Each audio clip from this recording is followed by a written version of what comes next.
അപ്പം ഒരു മൂളല് മാത്രം. വാ തുറന്നൊന്നെങ്കിൽ പറയണം, ഉണ്ടെങ്കിൽ ഉണ്ടെന്ന് പറയണം, അല്ലെങ്കിൽ ഇല്ലെന്ന് പറയണം. നിന്റെ അമ്മയോട് ചോദിച്ചു സുഖമാണോ? അപ്പൊ നിന്റെ അമ്മ ഒരൊറ്റ മൂളല്. അനിയത്തി അതേപോലെ തന്നെ പഠിത്തമൊക്കെ നടക്കുന്നുണ്ടോ? നിനക്ക് അങ്ങനെ ശീലം കൊണ്ടുണ്ടോ? മനസ്സിലായി, അങ്ങനെ ശീലം. ആരോട് പറയാനാ ഇതൊക്കെ? തുടങ്ങാണ്ടെന്നോ?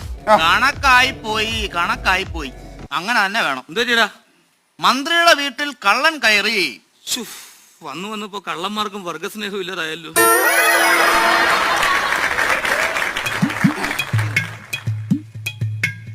കംപ്ലൈന്റ് അല്ലേ? കംപ്ലൈന്റ് ആണല്ലേ അത്? വന്ന് കയറി അങ്ങ് കംപ്ലൈന്റ് എന്ന് പറഞ്ഞാൽ അത് പുതിയ സാധനമാണ് മേടിച്ചു വെച്ചത്. എന്താ കംപ്ലൈന്റ്? പുതിയ സാധനം ഒന്നും അല്ലാതെ അത് കംപ്ലൈന്റ് ആണ്. എല്ലാ ബാർബർ ഷോപ്പിലും ഈ സംഭവം വർക്ക് ചെയ്യണം. ഇവിടെ മാത്രമാണ് ഈ സാധനം വർക്ക് ചെയ്യാത്തുള്ളൂ. ഇത് പുതിയ സാധനമാണ്. പുതിയ സാധനം വെള്ളം ചീറ്റണ്ടേ? വെള്ളമൊക്കെ ചീറ്റ്. നീ ചുമ്മാ നീ ഇതെടുത്ത് പിടിച്ച്